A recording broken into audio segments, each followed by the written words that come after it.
The next morning, Henry travels to the Bensisa, a succession of small mountains in which intense fighting has taken place. Henry meets a man named Gino, who tells him about a battery of terrifying guns that the Austrians have. The men discuss the Italian army's position against Croatian troops. Gino predicts that there will be nowhere for the Italians to go should the Austrians decide to attack. He claims that the summer's losses were not in vain, and Henry falls silent, thinking how words like sacred, glorious, and sacrifice embarrass him. He believes that concrete facts, such as the names of villages and the numbers of streets, have more meaning than such abstractions. That night, the rain comes down hard and the enemy begins a bombardment. In the morning, the Italians learn that the attacking forces include Germans, and they become very afraid. They have had little contact with the Germans in the war and would prefer to keep it that way. The next night, word arrives that the Italian line has been broken. The forces begin a large-scale retreat. The troops slowly move out. As they come to the town of Gorizia, Henry sees women from the soldiers' whorehouse being loaded into a truck. Brunello, one of the drivers under Henry's command, offers to go with the women. At the villa, Henry discovers that Rinaldi has taken off for the hospital. Everyone else has evacuated too. Henry, Brunello, and two other drivers, Piani and Amo, rest and eat before resuming the retreat. The men drive slowly through the town, forming an endless column of retreating soldiers and vehicles. Henry takes a turn sleeping. Shortly after he wakes, the column stalls. Henry exits his vehicle to check on his men.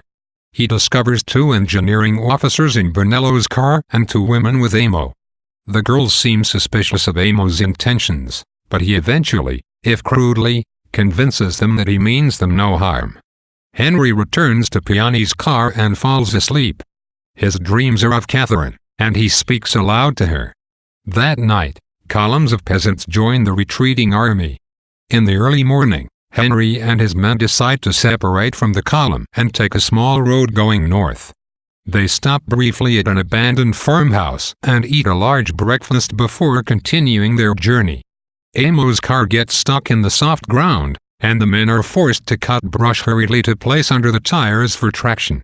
Henry orders the two engineering sergeants riding with Brunello to help. Afraid of being overtaken by the enemy, they refuse and try to leave. Henry draws his gun and shoots one of them. The other escapes. Brunello takes Henry's pistol and finishes off the wounded soldier. The men use branches, twigs, and even clothing to create traction, but the car sinks further into the mud. They continue in the other vehicles, but soon get stuck again. Henry gives some money to the two girls traveling with Amo and sends them off to a nearby village. The men continue to Udine on foot. Hemingway's description of the retreat, which is based on one of the most large-scale retreats of World War I, is one of the most famous descriptive passages in the novel. As the lumbering columns of army vehicles went through the country night, Hemingway's prose mimics the dark and streaming motion of the men. When the movement of the columns becomes choppy, so do Hemingway's sentences, then the truck stopped. The whole column was stopped. It started again and went a little farther, then stopped. These three chapters are most noteworthy for their powerful, uncompromising, and unromantic evocation of war. As Henry reflects in his conversation with the priest, abstract concepts like courage and honor have no place alongside the concrete reality of war.